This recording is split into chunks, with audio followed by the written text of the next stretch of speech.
Welcome back to Between Two FARS. I'm Warnke Miller, and I've been enjoying my conversation with Jerry Seeman. He is the Assistant Chief Counsel for Contracts at Marshall Space Flight Center, and he has a wealth of experience. He's been sharing his insights with us on the importance of data. And today we're going to talk a little bit about the issues and considerations, the questions that you need to ask yourself as a procurement attorney or as a contracting officer during the administration of a contract that incorporates data rights. Welcome back again, Jerry. Can you help me understand a little bit about what we need to be thinking about during contract administration? Sure. Remember last time we talked about, during contract formation, we talked about the importance of getting possession of this data, of the secrets, and the importance of being able to identify our rights to use the data. Having one without the other doesn't do us any, that has no value.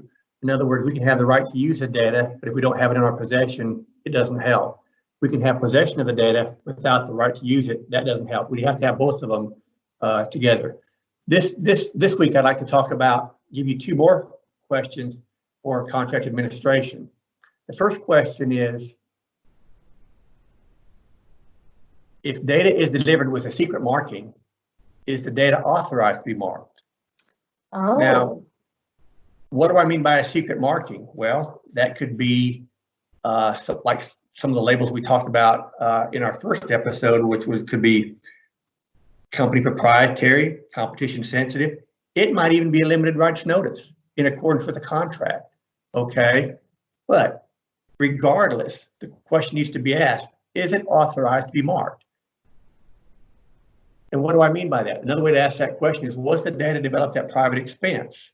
Because for it to qualify as a trade secret, it has to be funded with the government's own money, which includes IRAD money, independent research and development money set aside, but it can't be, we cannot be using appropriated funds to develop a contractor's secrets. Now, if it was developed under the contract, it doesn't qualify as a trade secret, and therefore shouldn't be marked. So that first question again, is it authorized to be marked? Another way to say that is, was it developed at private expense? And hopefully our contracting officers and our contracting officers technical representatives are in a position to know what's going on in their contracts, so they would be able to help us answer that question pretty easily. Do you find that contractors overmark or use this proprietary stamp more frequently than they should? Yeah, how did you know that was my next point? Oh. Anyway. No, that's great. And that's the other reason why it's important to ask that question, because our contractors do have a tendency to overmark. And from a contractor's perspective, that's probably not necessarily a bad thing, because I think if I was counsel for a contractor, I'd probably be able to position it, hey, it's probably better to overmark than undermark. Yeah. Just to be on the safe side. On the other hand, from the government's perspective, we need to ensure that that doesn't happen. And so we need to be asking that question. Is it authorized to be marked? Ah. So that. And how do you, what are some of the things you looked at to know whether or not they've overmarked? How do you know if the marking on the submission is appropriate? Okay, well, that leads us into our next question, I think, is where you're going with that. And that is, if the data is authorized to be marked as a secret, does it have the correct marking? Does the data have a limited rights notice in accordance with the data rights clause in the contract? Is another way to ask that question. And that question is important because there's only one way to correctly mark a trade secret under a government contract. And that is with the limited rights notice in the data rights clause. Okay. And so when it comes in marked company proprietary, that's not a proper marking. If it's marked competition sensitive, that's not a proper marking.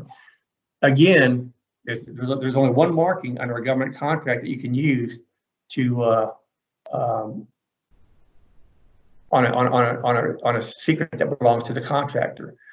And so and that's important because, and a lot of times what our contractors will do is they'll take that limited rights notice and they'll change the words around a little bit to suit their needs.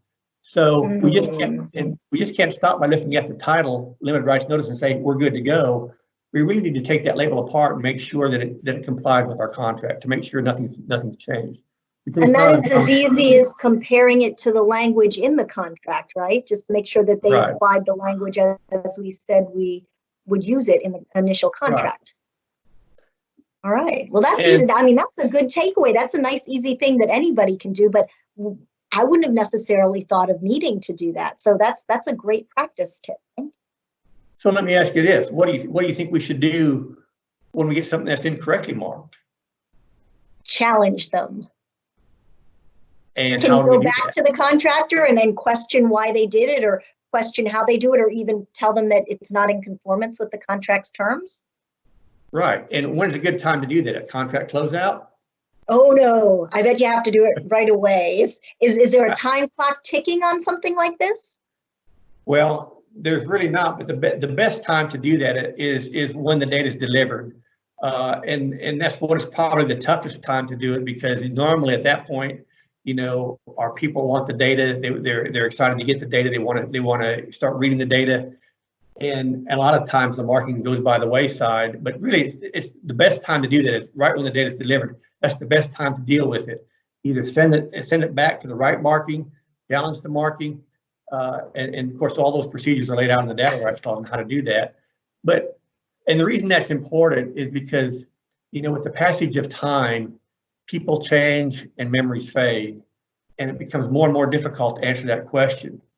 Now, having talked about contract closeout, that's probably a good time to just go back and double check and make sure that we have everything in our files that's been marked correctly, because I will tell you, you know, my world is full of examples where, you know, that hasn't been done. For example, I don't know if, you know, when the shuttle program ended, before we had SLS, we had the Constellation program in between. And when the Constellation program was starting up, we were getting questions in our office with 20-year-old shuttle data that had not been marked properly. Well, it had a proprietary marking on it, but it's pretty tough to challenge that 20 years after the fact.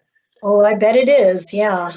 And we saw the same thing again when SLS started up. We went back and we pulled up some Constellation drawings, again, not marked correctly.